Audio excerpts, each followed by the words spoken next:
Good afternoon. The big story which has been coming in just the last little while, an explosive set of revelations by a former Pakistani investigator on the 26/11 attacks and the Pakistani hand. My colleague Amitabh Revi joins us now for more on this. Amitabh, what are some of the big points which are now emerging? Well, this is the former Director General of the Federal Investigation Agency. That's a premier investigation agency set up by Pakistan's lawmakers, in fact. And this is Tariq Khosa, who's written an op-ed piece in The Dawn. He starts off by talking about the two prime ministers meeting, that's Prime Minister Modi and Prime Minister Nawaz Sharif in Ufa in Russia, and talking about everything that should be talked about, including condemning all forms of terrorism. So he starts off this op-ed piece by saying that there are no good terrorists and bad terrorists, a policy that Pakistan has been following in the past, and then goes on to detail the exact case that India has been presenting to Pakistan and the world on 26/11, where he admits that whatever India is saying are actually facts. So, for example, first he does admit that this terrorist attack on 26/11 was launched from Pakistani soil. I'll just read out from what he says. Pakistan has to deal with the Mumbai mayhem planned and launched from its soil. He then goes on to talk about Ajmal Kasab and how that has been established that he was a Pakistani national. That's something that India has presented, including looking at DNA evidence. His second point, which he says is a fact, because he says these following facts are pertinent. So after talking about Ajmal Kasab, he goes on to say that the Lashkar-e-Taiba terrorists who attacked Mumbai were in fact trained near Thata in Sindh, and they were launched by sea from there. Now, for us in India, that's a well-known fact, but here is a former key investigator of Pakistan admitting that this is a fact. He says that training camp has been identified and secured by investigators. He's talking about Pakistani investigators, not Indian claims here. And again, he's talking about the explosive devices that were used in Mumbai, some of them recovered, and they were again traced to the training camp. And now, of course, India can't do that, so it's Pakistani investigators and other agencies that have matched those. He talks about the fishing trawler that was initially used by the terrorists, and they hijacked the Indian trawler later, in which they killed those fishermen and sailed into Mumbai. He says it's a fact that that trawler, the Pakistani trawler, was brought back to harbour in Pakistan, painted and then concealed, and it was recovered by investigators, again referring to Pakistani investigators, and it was also connected to the accused. This is Director General of the Federal Investigative Agency of Pakistan saying this. He goes on to further talk about the dinghy that was abandoned by terrorists near Mumbai, and he says exactly the case that India has painted there, that there was a patent number through which investigators traced its import, first from Japan to Lahore, then to a Karachi sports shop, from where he says it's a fact that a Lashkar-e-Taiba linked militant purchased it along with the dinghy that was used for the 26/11 attacks. He looks a little bit deeper again into India's case and again admits that this is a fact, that the money trail was followed, and it has to be followed by Pakistani investigators here. He's not talking about Indian investigators, and linked to the accused who were arrested. So he's not talking about the terrorists who attacked Mumbai, but he's talking about the masterminds who were arrested in Pakistan, or those who were imparting training or who were involved in this operation. And he also talks about the operations room in Karachi, from where this operation was directed. He's again saying this is a fact which is pertinent. He's saying that the operation room was identified and secured by investigators. So that's again, he's referring to Pakistani investigators. And that the communications through voice over internet protocol were also looked at in depth by investigators, and that the alleged commander and his deputies were identified and arrested. So he's talking about people who were arrested in Pakistan for this. The larger context of his op-ed article is in fact that India and Pakistan and investigators should cooperate, and they should give up the ideas of the past. And I'll just quote again from his op-ed piece, where he says, "They are very knowledgeable and competent professionals with investigation and intelligence backgrounds in Pakistan who can meet the Indian security officials and talk as professionals. They too have many skeletons in their cupboards, so why fight shy? Let both India and Pakistan admit their mistakes and follies and learn to coexist while trying to find solutions to their thorny issues through peaceful means." Well, Javed Iqbal now joining us on the phone line.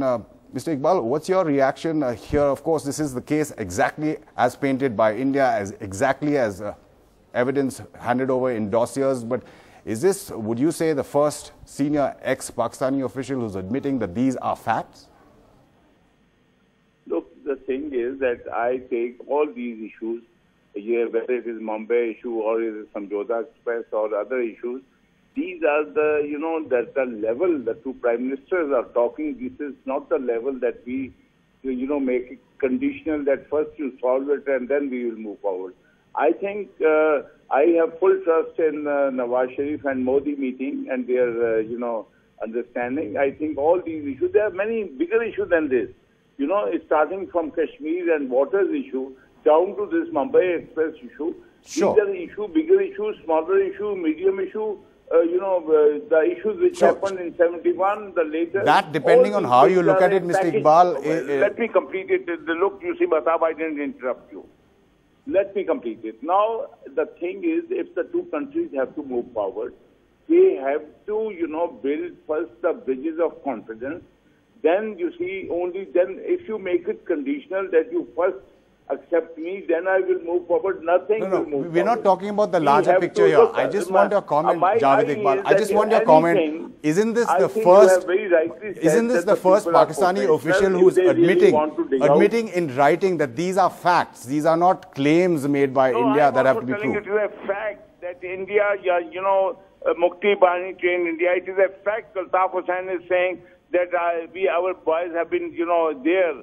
It is a fact that he is calling you for aid. It is a fact. You can listen all that. But are we that naive that we are,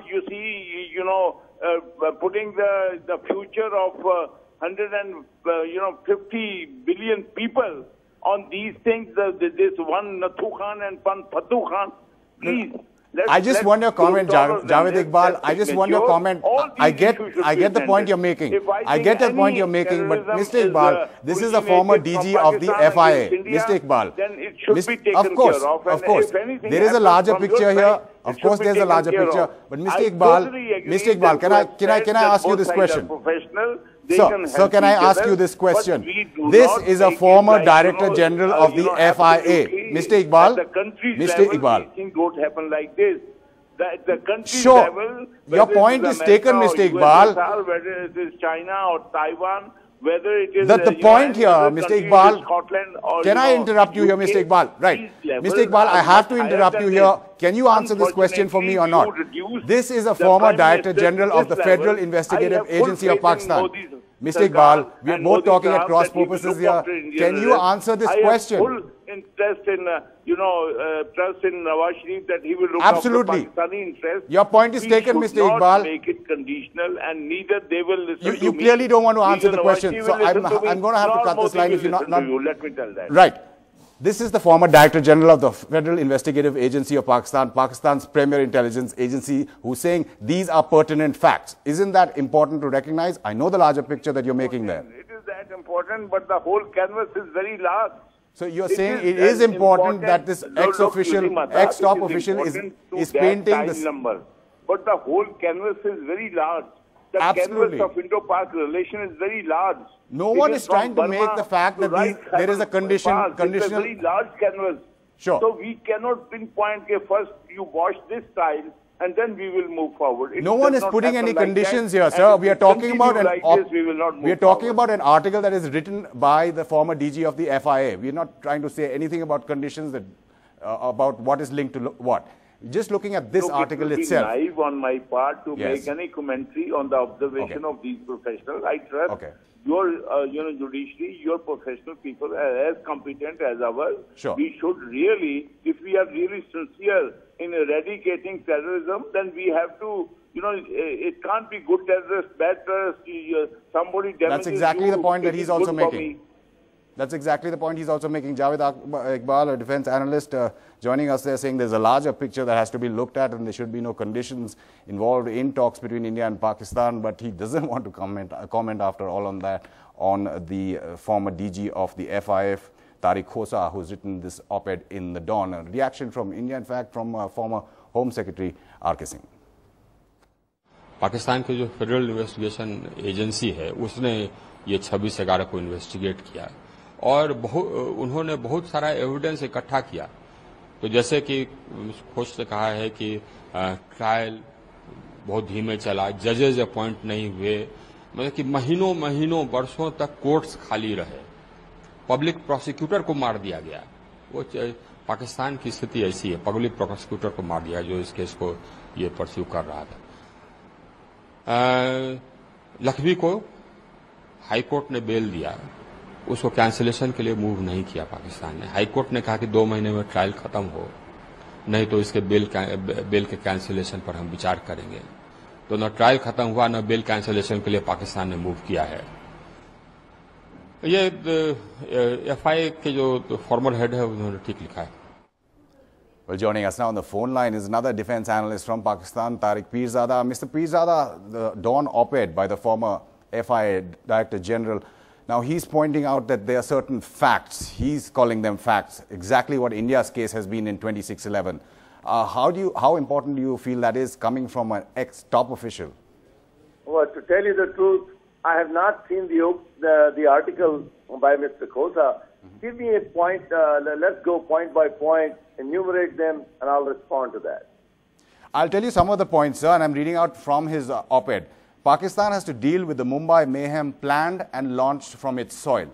He goes on to say the following facts are pertinent. Ajmal Kasab was a Pakistani national. The LET terrorists were trained near Thata in Sindh. He talks about the training camp. He talks about the trawler that was used, that was traced to Pakistan, the dinghy that was used, the engine that was used, and the money trail. And he's saying these are all pertinent facts. Okay.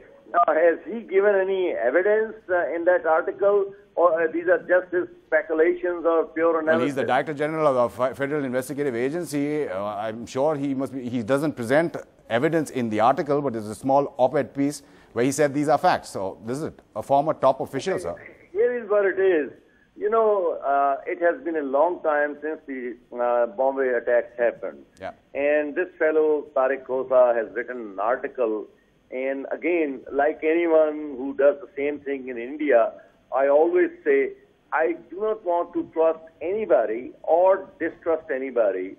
But the fact remains that the points made by anybody, whether that person is from India or Pakistan, that he must come in a seasonable manner, in a timely manner, come up with the facts, and prove his credentials that he is coming up with the right set of Are you saying truth. the former Director General of the Federal Investigative Agency needs to prove his credentials? Okay, yes, I do. He has been quiet, for example, for so long. Count the number of years since Bombay attacks happened. And he's now talking about it, number one. Number two, as you pointed out, that he has not himself produced any evidence, but since he is the former head of the agency, so he is himself a credible person. I do not believe in credibility of persons. I believe in the credibility of the facts that's supported by the evidence. Unless the article, for example, when I write an article in any English newspaper, I do refer to certain documents. I do refer to certain facts produced by foreign newspapers, by Indian newspapers, by other, sources. So I only want to emphasize that I'm not doubting what he may have said, but three things are very clear. There is nobody who is challenging the fact that Ajmal Kasab was not a Pakistani. Okay. This has long been admitted.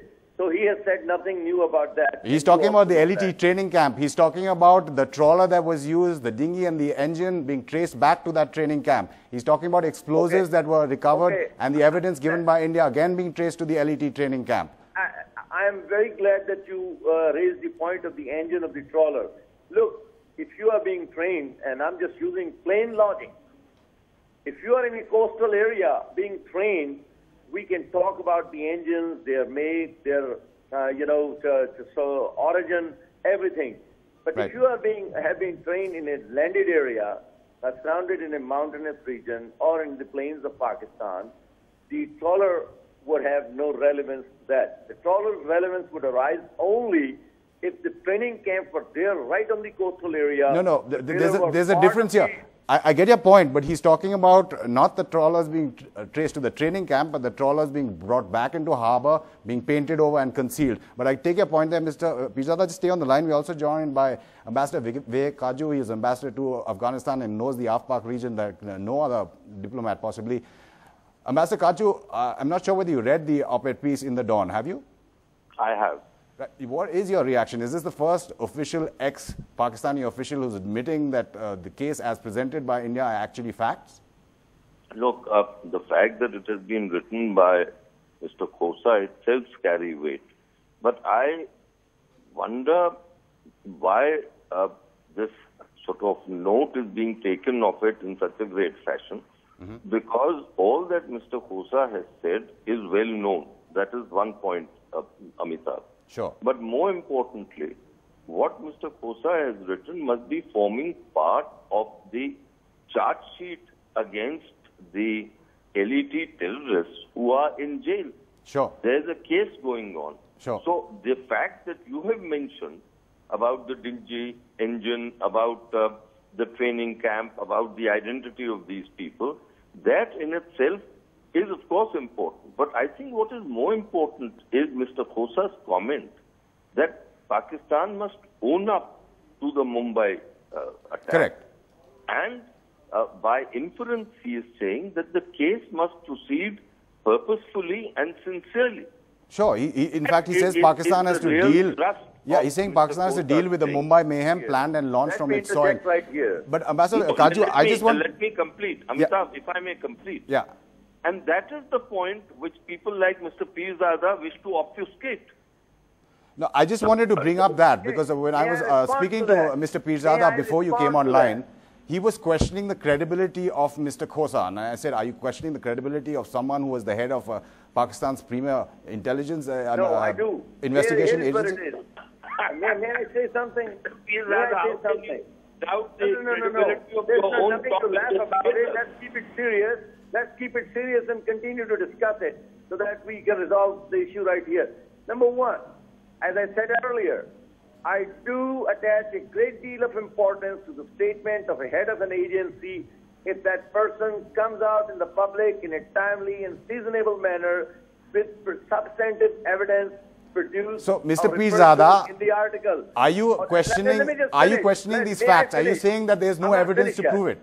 Mr. Pirzada, are you saying that there is no evidence to prove all these points? Number two, as far as the proceeding of the prosecution of the case is concerned, it has nothing to do, and Mr. Khosa is so wrong, it has everything to do with the evidence to be produced by India. No, that is absolute. Hold on. This is the dossier that has been produced before the anti-terrorist court and before the courts in Pakistan, they have nothing substantive at the present time. That is one reason that the Supreme Court of Pakistan released Mr. Hafiz Saeed despite all the cases filed by the federal government in Pakistan under the pressure of India. Right. Okay, Mr. Pirzada, your point is taken. Your point is taken. Ambassador Kaju, your response to that the evidence doesn't hold up in court? Amitabh, if you see Mr. Khosa's article, he has mentioned about the voice samples. I think that is very pertinent. What Khosa is saying in that article that you are referring to. Mr. Pirzada, let Ambassador Kaju make his point and then you can come in. All the time. Sure, Mr. Pirzada. How can you use it as a credible piece of reference? And he's saying that after 8 or 10 years of, Bombay attack. Right. Mr. Pirzada, let Ambassador Kaju make his point. Let me be serious for once. Sure, let Ambassador Kaju make his point and then you can respond. I would say the same thing about an Indian raw officer statements, and there have been many who have made statements. Right. Okay, Mr. Pirzada, let Ambassador Kaju make his point, then you can respond. Mr. Pirzada, can I just... never attach a great deal of importance. Sure. Can I interrupt you and let... Keeps quiet for so many years. Okay, let Ambassador Kaju make his point, then respond, because we can't hear either of you if both of you are talking at the same time. Ambassador Kaju.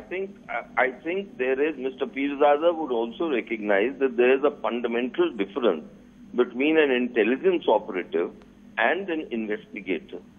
Mr. Khosa appears to be a very serious investigator. He has headed the premier investigation agency of Pakistan. Correct. He is saying certain facts have been established. He is, as far as the voice samples are concerned, right. He is saying that, look, let me say one other thing. He is, these facts that Mr. Khosa has mentioned indicate clearly and established that the conspiracy was hatched in Pakistan. He says that there is enough evidence to convict these people. Now, as far as the voice samples are concerned, Amitabh, which people did he refer to? Which I people said did he refer to? Can you name them? Stop interjecting me? Right, Mr. Pirzada, what about the voice samples? No, now here, but this is what I'm saying. right, Mr. Pirzada, let me ask you about the voice samples of Zaki-ur-Rahman Lakvi. Mr. Pirzada, which people? right, Now, Mr. name them, Pirzada, please. is it true that the Constitution of Pakistan does not allow voice samples to be procured of any accused, and that's the defense that being They have put to up? be carefully reviewed, investigated, properly, verified by the, relevant authorities. And once it is technologically proved that they are correct, then there can be some reliance by the Supreme Court or the other, judicial institutions in Pakistan. We have a problem at the present time that the Indian government has not been able to provide solid proof, decisive proof. And it is a strange thing. You know the Anglo-Saxon law as much as I do in Pakistan. I'm being a lawyer speaking at the present time. And even you don't have to be a lawyer to know that. The law requires that a prosecution of a person in a case has to be prosecution beyond doubt. Of course, that's the case in every court. Right. You just cannot play politics with that. I can do the same thing on thousands of channels than play politics on many issues. But we are talking about serious prosecution of a very tragic incident like Bombay attack. Okay, Ambassador Kaju, you were trying to make a point about voice samples here. No, I was saying that Mr. Khosa himself has referred to the question of voice samples in his article. And if you read that particular section of his article where he mentions the voice samples, he says, if I recollect correctly, that the problem is the issue is whether the voice samples can be applied retrospectively in this case. Apparently, there's been a change in Pakistani law. That is what Mr. Khosa mentions in that article. Now, that is an issue for the Pakistan judiciary. But okay, I find that people like... But I do that legally, in a legal way. May I complete, Mr. Pirzada?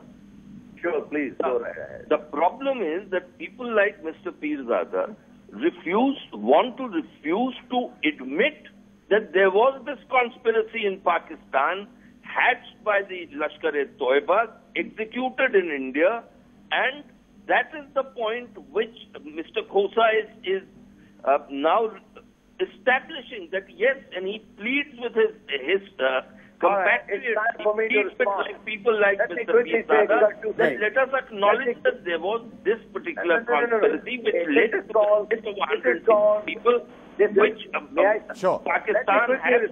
Okay, Ambassador Kaju, your point taken. Mr. Pirzada, you wanted to talk about the fact that there is a report that the laws have been changed to allow voice samples, for example, for Zaki-ur-Rahman to be used? Because it is time for me to respond to this point.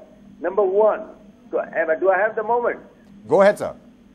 Okay, here is the thing. Your panelist just said that people like Mr. Pirzada, as though Mr. Pirzada is a distorter of truth or something like that. I have not said anything either way, whether the voice samples are credible or not, whether the evidence produced is credible or not. What we have said so far, that these are the courts of law that have to look into that. Mr. Khosa is no expert in the area of voice samples. This issue has to be decided by the courts of law. And again, you're forgetting the point that I'm raising again and again. This man has spoken after so many years that puts his credibility into question. What are the motives? If he were an honest person, he should have resigned at that time, feeling that the proceedings are being hindered by certain elements and that I am disclosing 1, 2, 3, 4, 5 facts. The person has written a very bizarre article with no substantive reference, and you have admitted that. Okay. Tariq Pirzada, Defense and Strategic Analyst, joining us from Pakistan, and Ambassador Vivek Kaju joining us on the phone line from Delhi there after the former FIA, that's the Federal Investigative Agency of Pakistan, DG, Tariq Khosa has written an explosive, what many are calling an explosive op-ed piece in the Dawn today, delineating what he calls our facts, which are exactly the case that India is presenting on 26/11.